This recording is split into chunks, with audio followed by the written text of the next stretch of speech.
Orang yang bilang makan untuk rakyat tidak minta makan untuk anaknya, saya kira otaknya agak lambat.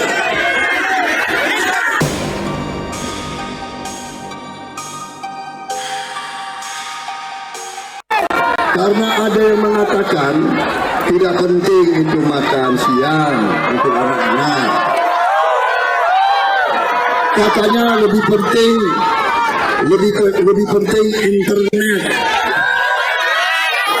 Saya tanya kepada rakyat, lebih penting makan atau internet?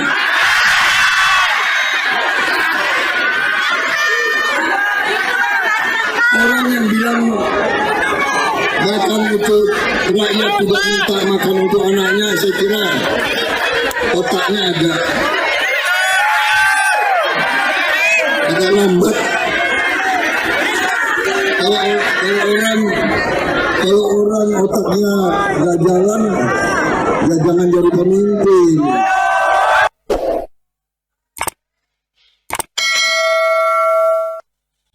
Ya itulah guys ya, Pak Prabowo ya. Rupanya Pak Prabowo ini lupa ya sama kemarin setelah penutupan debat capres terakhir. Pak Prabowo sudah salam-salaman dengan Pak Ganjar, sudah damai, sudah harmonis terlihat. Namun ternyata rupanya Pak Prabowo lupa ya kemarin sama damai-damainya ya.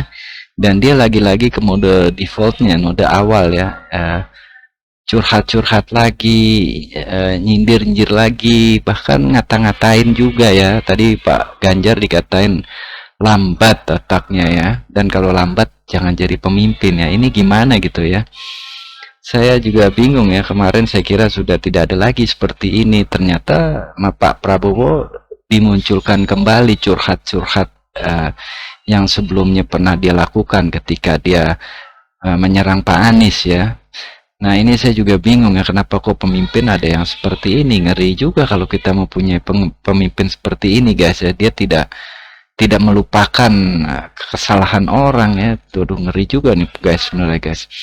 Dan saya juga akan mengomentari mengenai program makan gratisnya Pak Prabowo ya. Setelah saya pikir-pikir itu nanti gimana gitu guys ya. Penyerahan makan gratisnya itu kepada masyarakat, apakah akan diantar ke rumah-rumah atau masyarakat mendatangi satu lokasi yang sudah ditetapkan sebagai lokasi makan gratis gitu guys. Nah kalau ternyata opsinya adalah yang kedua, di mana masyarakat harus mendatangi tempat tersebut, ini bagi saya gimana guys ya, cukup merepotkan gitu ya. Andai katanya makan siang gratis ya, orang dari rumahnya harus mendatangi tempat yang pembagian makan siang gratis itu. Dan tentu saja kalau ini makan siang gratis untuk rakyat, tentu saja di lokasi tersebut sudah penuh oleh rakyat dan kemungkinan besar akan terjadi antrian gitu guys. Nah jika terjadi antrian, kira-kira gimana itu guys di siang hari orang-orang mengantri, dan kemungkinan besar apabila antusiasme masyarakat tinggi untuk mendapat makan gratis, maka yang ngantri pun juga banyak sehingga antriannya panjang gitu guys. Nah bagaimana jika mulai antriannya andai kata ya siang itu sekitar jam 12 lah guys, saya taruhan jam 12 ya. Mulai antrian jam 12, nah ada orang yang dapat misalkan jam 1 ya, jam 1 siang atau jam 2 siang misalkan guys ya. Berarti orang tersebut mengantri antara 1 hingga 2 jam guys.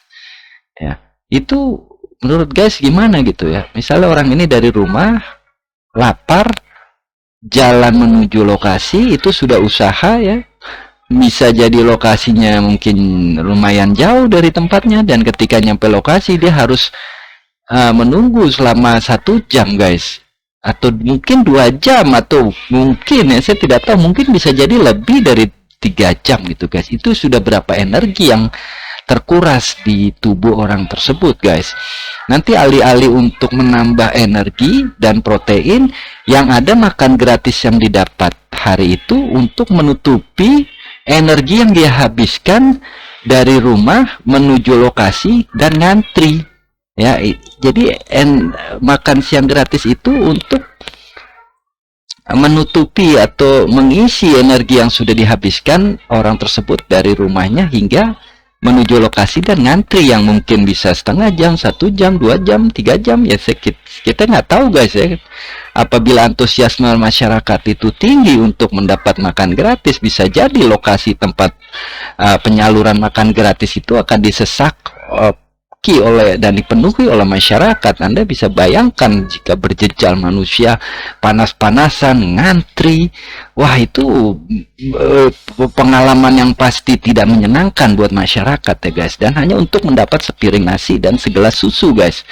Dan kemungkinan apa yang dia dapat itu untuk menggantikan energi yang terbuang ya ketika dia keluar rumah dan menuju tempat penyaluran makan gratis, dan untuk mengantri itu sudah memakan waktu, energi, tenaga dan sebagainya. Ini bisa jadi sudah mengurangi produktivitas masyarakat apabila terjadi antrian jam-jaman, dan selama jam-jaman itu masyarakat bisa melakukan tindakan lain yang lebih produktif dibandingkan hanya mengantri guys. Coba deh kita renungkan bersama. Dan satu lagi guys, ada kemungkinan ya, jika kita dalam keadaan lapar, jam makan siang itu kan jam waktunya makan tubuh ya. Tubuh kita perlu asupan energi, protein. Nah, jam-jam segitu tubuh kita kosong karena mengantri sejam 2 jam. Nah, kemungkinan efek negatifnya adalah munculnya asam lambung guys. Karena waktunya makan, namun kita harus menunggu sejam 2 jam. Nah, ini juga berbahaya juga bagi kesehatan tubuh masyarakat yang mengantri guys. Jadi menurut saya program ini apabila seperti yang saya gambarkan ya, pengalokasian atau penyaluran makan gratisnya itu masyarakat harus mendatangi lokasi-lokasi ya, lokasi-lokasi untuk membagikan makan gratis, dan tentu saja apabila antusiasme masyarakat tinggi maka lokasi tersebut akan padat. Dan ini tentu saja merugikan masyarakat. Dan apa yang dia makan itu sejatinya hanya untuk menggantikan energi yang terbuang selama proses dia mendapatkan makan gratis itu. Baik dia keluar rumah, menuju lokasi pembagian makan gratis, dan mengantri panas-panas, kena sinar matahari, itu terkuras energi kita ya.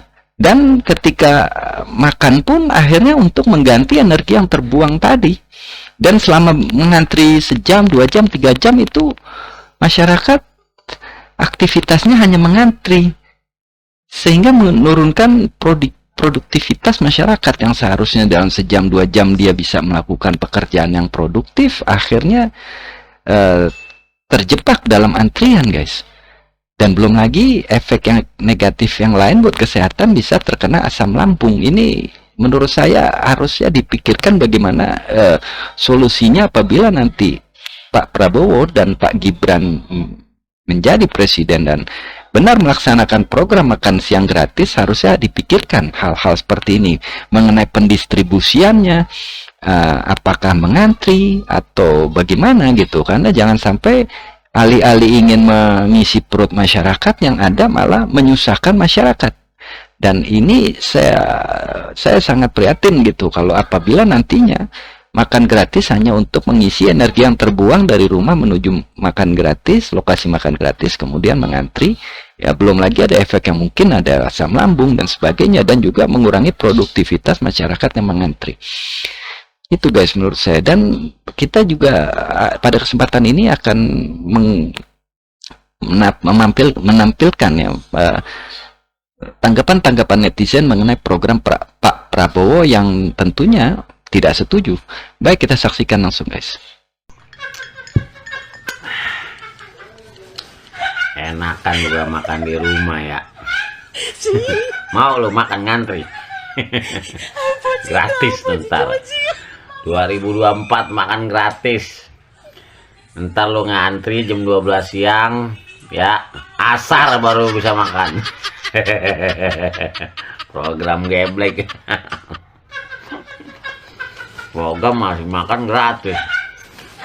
Program itu kerjaan. Enggak. Bikin lapangan kerja, bukan makan gratis. Makan itu di rumah nih makan. Enggak. Enak, bangun tidur kita makan. Bini udah masakin. Nah, kalau bangun tidur kita suruh ngantri di lapangan, desek-desekan. Yang ada pingsan. Rongedan. Ya guys, saya juga setuju dengan abang ini ya. Program makan gratis ini ya, kalau kita membayangkan ya kemungkinan besar akan didistribusikannya di satu lokasi di mana masyarakat harus mengambilnya ya. Dan tentu jika banyak yang ingin makan gratis dan minum susu gratis, tentu saja akan banyak masyarakat yang datang, dan tentu yang terjadi adalah antrian yang bisa jadi antriannya panjang gitu guys ya. Dan itu, dan kedua, di antara 3 paslon itu kan menawarkan program unggulan masing-masing ya, di antaranya masing-masing paslon. Kalau paslon 1 itu menawarkan ya, pendidikan gratis, kalau paslon 2 menawarkan makan gratis dan susu gratis, paslon 3 menawarkan internet gratis. Kalau saya pikir ya, di Indonesia ini sebenarnya masalahnya itu bukan kelaparan ya guys ya, bukan kelaparan ya. Mungkin ada daerah-daerah tertentu yang ada terjadi kelaparan, tapi itu bukan bukan masalah terberat bangsa ini gitu. Masalah terberat bangsa ini bukanlah kelaparan ya, karena kalau makan itu rakyat Indonesia masih bisa makan gitu. Jadi kalau makan ini menurut saya bukan program yang tepat untuk di masa sekarang gitu guys ya. Yang lebih urgent adalah pendidikan ya, karena pendidikan itu tinggi biayanya ya. Jadi harus ada gratis di situ untuk pendidikan ya, agar masyarakat kita ini cerdas, dan jika cerdas dan banyak pengetahuan dan pendidikan tinggi, maka akan menaikkan level kualitas dari anak-anak bangsa gitu, dan kedepannya mereka menjadi lebih siap untuk bersaing ya, baik di dalam negeri maupun di luar negeri guys ya. Ini menurut saya pendidikan itu adalah kunci utama untuk memajukan satu bangsa ya. Seperti Jepang, setelah mereka dibom Hiroshima Nagasaki, itu pemimpinnya malah merekrut guru-guru, pengajar-pengajar digaji yang bagus. Untuk apa? Untuk mendidik masyarakatnya. Dan terbukti setelah Hiroshima dan Nagasaki, bangsa Jepang menjadi bangsa yang maju dan kaya guys. Jadi menurut saya program yang paling benar dan paling akurat untuk bangsa kita adalah pendidikan gratis. Jika sudah berpendidikan, maka manusia lebih mempunyai potensi besar untuk bisa menghidupkan dirinya sendiri guys ya, dibanding makan jika prosesnya seperti tadi ya, mengantri dan sebagainya, alih-alih mengisi perutnya dengan protein, malah kemungkinan besar mengganti protein yang hilang karena proses ngantri menuju lokasi dan sebagainya guys. Dan belum lagi jika terkena asam lambung. Dan kalau internet gratis, ada kecenderungan anak-anak jika dikasih internet gratis guys, yaitu bagus ya, karena internet ini adalah akses informasi menjadi jauh lebih mudah. Namun tentu saja di dalam internet ada game, ada Facebook, ada video YouTube. Nah, alih-alih jika tidak ada pengawasan yang bagus, maka anak-anak itu bisa, bukannya tadinya untuk belajar, malah main game ya, maka dan juga nonton yang lain-lain gitu guys. Yang kita juga kepengennya kan anak-anak itu memanfaatkan internet untuk pendidikan, untuk mencari informasi ya. Namun jika tidak ada pengawasan ya, bisa-bisa malah main game dan sebagainya. Dan menurut saya tawaran paling masuk akal adalah dari Pak Anies, yaitu pendidikan gratis. Mari kita lanjut lagi guys untuk video berikutnya. Oke gas, ngeremnya kapan? Maaf Pak. Kenapa sih kamu buru-buru? Enggak Pak, ini saya tadi habis ketemu masyarakat nanyain soal apa nih planning Bapak untuk RT dan masyarakat sekitar Pak, dalam waktu dekat Pak. Makan siang gratis. Kalau misalkan untuk pendidikan masyarakat sekitar gimana Pak? Kasih susu gratis. Masyarakat kita kan banyak yang nganggur nih Pak. Kira-kira apa solusinya nih Pak? Makan siang gratis dong. Orang kerja, orang sekolah, cari duit. Ujung-ujungnya buat apa? Makan. Nah, itu tahu kamu. Gitu aja nggak tahu. Makan gratis adalah solusi bagi kita semua. Oke, bocah kosong dan nih. Apa? Enggak Pak, makanan saya kayaknya gosong deh. Saya masak dulu ya untuk makan gratis. Pak, benar. Oke gas, ngeremnya kapan? Oke gas, ngeremnya kapan? Ya, jadi itu guys ya, kalau saya pribadi menganggap bahwa program makan gratis ini sangat tidak mengena ya untuk kondisi masyarakat di Indonesia ya. Yang lebih rasional, yang lebih pas itu adalah program pendidikan gratis ya. Karena kalau memberi makan gratis untuk begitu banyak masyarakat di Indonesia ini tentu bukan perkara mudah ya, dan proses pendistribusiannya, pengadaan barangnya, apa yang mau dibeli, nanti lauknya apa, selama ini tingkat keruwetannya tuh tinggi ya. Belum lagi susunya katanya akan mengimpor sapi dari India gitu ya. Banyak kalangan menganggapnya bahwa tindakan itu akan menguntungkan negara lain ya. Nah itulah, jadi menurut saya program Pak Prabowo ini tidak tepat, dan saya juga selain itu juga saya merasa kaget ya, bingung ya, karena Pak Prabowo ini ternyata masih sama rasanya ya, nyindir-nyindir setelah debat gitu ya, tidak langsung aja dia kemukakan masalahnya atau keberatannya terhadap Pak Ganjar saat debat, namun ketika debat oke, tapi setelah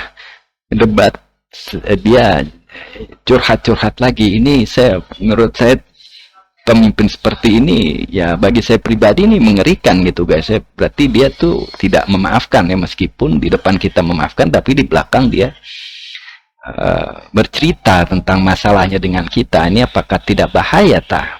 Gitu guys. Baiklah, terima kasih sudah menontonnya, semoga bermanfaat.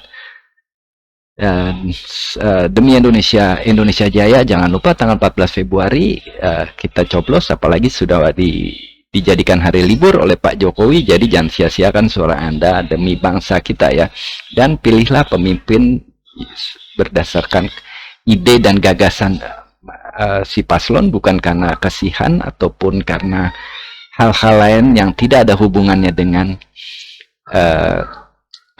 akal kita ya. Terima kasih. Assalamualaikum warahmatullahi wabarakatuh. Sampai jumpa lagi di video saya berikutnya.